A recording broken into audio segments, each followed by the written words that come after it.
Olá, seja muito bem-vindo, eu sou o Marcílio e este é o canal Sou Rico e Agora. Gente, tá sabendo o que está acontecendo na Engie? Tá sabendo da nova decisão judicial diante de vários processos que estão relacionados a essa empresa? Ainda não? Então, vem comigo!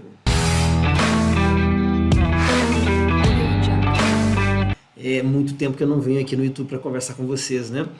Muitos projetos, uma vida corrida, do jeitinho que eu sempre gostei, do jeitinho que eu sempre pedi a Deus, mas isso acaba nos afastando, né? Porque o tempo para gravação acaba sendo diminuto, porque eu também dou prioridade para outras coisas que eu gosto muito.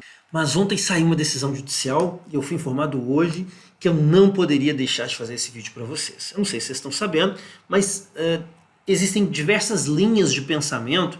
Então, se um advogado pensa que a empresa tem certas responsabilidades, ele entra com uma ação de uma forma. Se o outro pensa que não adianta, é muito melhor pedir falência, porque finalizando os processos administrativos, os processos produtivos da organização, o juiz pode determinar a divisão desses bens, e aí ele entra com um processo de falência. Enfim, cada um toma o rumo, né, o caminho que acha melhor. Muitos, por exemplo, a própria advogada que nós apoiamos aqui, achava muito interessante a ideia do acordo. Esse acordo foi protocolado, mas infelizmente não foi aceito. E agora, decisão judicial lá da Vara de Novo Hamburgo, que a empresa vai sofrer um processo de falência. É um processo que leva tempo, é um processo que, dependendo do nível de complexidade, anos, mas é um processo que tem início, meio e fim. E eu fiquei muito feliz com o início que eu vi, uma decisão já protocolada, já anunciada, com inclusive a nomeação de um agente administrador, de uma empresa que será a administradora desse processo.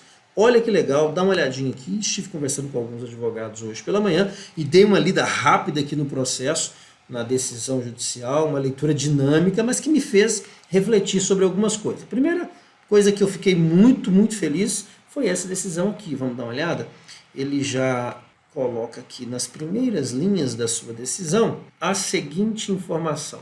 Antes da arrecadação dos bens, ele decide nomear o cargo de administrador para a empresa chamada Medeiros e Medeiros. Olha aqui. Então, não sei se você conhece essa empresa, mas ela foi nomeada aí como sendo a responsável. Ele, inclusive, fala o quanto que ela vai receber de honorários, se me falha a memória, em torno de 5% daquilo que for arrecadado aí, né, da falência dessa organização. Olha para você ver, também já está decidido aonde, né, se dará ali, que sítio eletrônico, que espaço virtual, os processos, os termos, as nomeações se darão através desse site aqui, falenciaendil.com.br, que foi um domínio já disponibilizado, já reservado para este assunto. Achei que é uma coisa bem acertada, deve ser inclusive de praxe aí do sistema judiciário fazer isso, mas como não é da minha prática, não é do meu cotidiano, isso me surpreende de maneira positiva. Aqui está falando que a própria empresa, né, considerando, não, isso aqui é com relação à Covid, isso, a empresa nem precisou comparecer, ela não precisa comparecer ao judiciário em função de todo o problema que a Covid nos trouxe, ela só vai dar um aceite aí de maneira virtual a essa empreitada como administradora do processo. Fala do prazo de 40 dias, que podem ser prorrogados por mais 40, remitir um relatório, né, após realizar todo o ativo e distribuir isso aí entre os seus credores. Ela precisa emitir um relatório informando tudo que foi feito, tudo aquilo que aconteceu, quer dizer, mostrando todo o trabalho, toda a atividade que é aí agora de responsabilidade dessa empresa. E fala agora nesse tópico 10 aqui, que eu achei muito interessante, toda uma estruturação de como se dará a arrecadação desses ativos.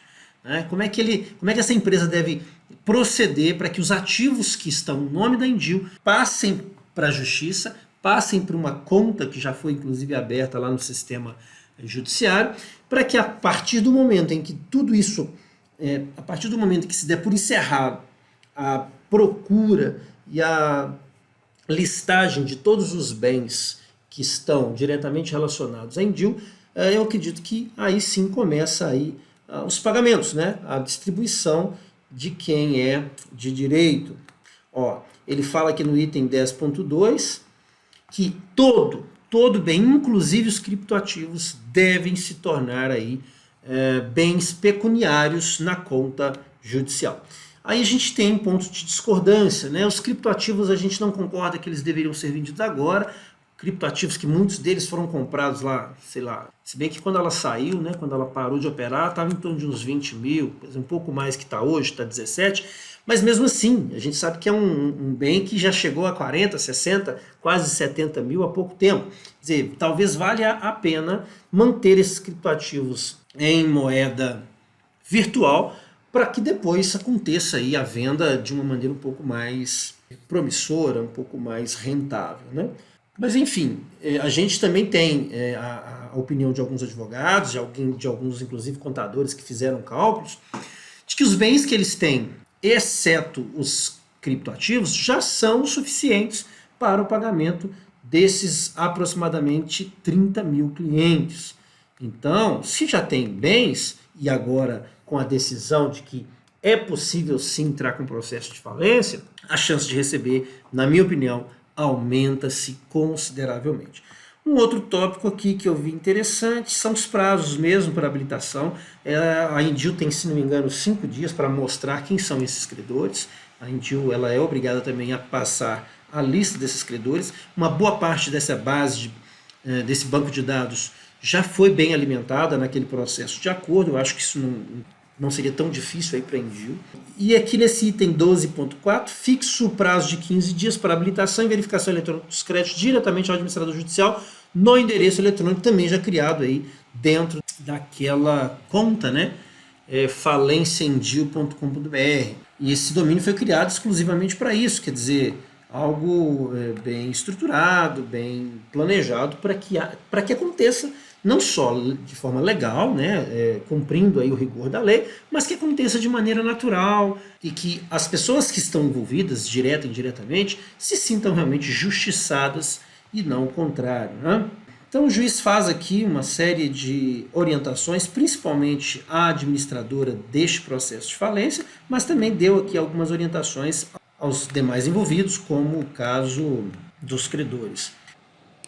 Detalhe interessante, que também pode servir como notícia boa, é que os órgãos competentes do governo relacionados ao Estado, como por exemplo a Receita Federal ou a Secretaria da Fazenda de uma maneira geral, ainda não entrou com nenhum processo pedindo pagamentos de impostos ou algum tipo de tributo que a empresa não tenha pago. Isso pode facilitar em muito o recebimento dos seus credores. É bem provável que agora, neste momento, onde se nomeia uma empresa para dar início à administração desse processo de falência, que esse órgão, no caso a Secretaria da Fazenda, se manifeste, se pronuncie aí, apontando débitos e algum tipo de tributo que não tenha sido recolhido aí pela empresa.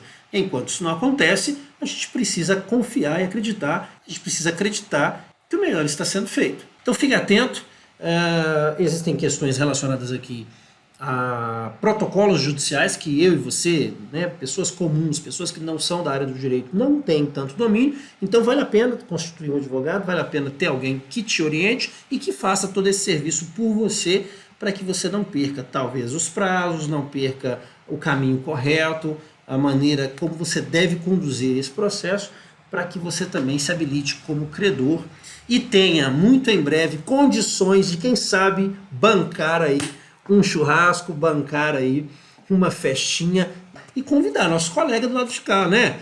Nós também merecemos.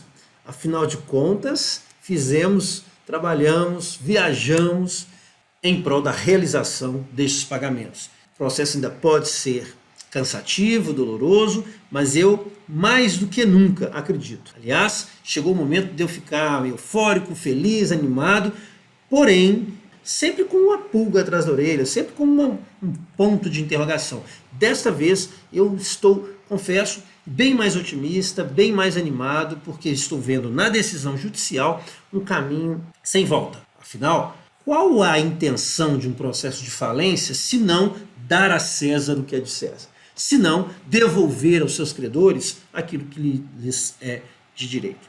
Não é verdade? Espero que você consiga enxergar isso.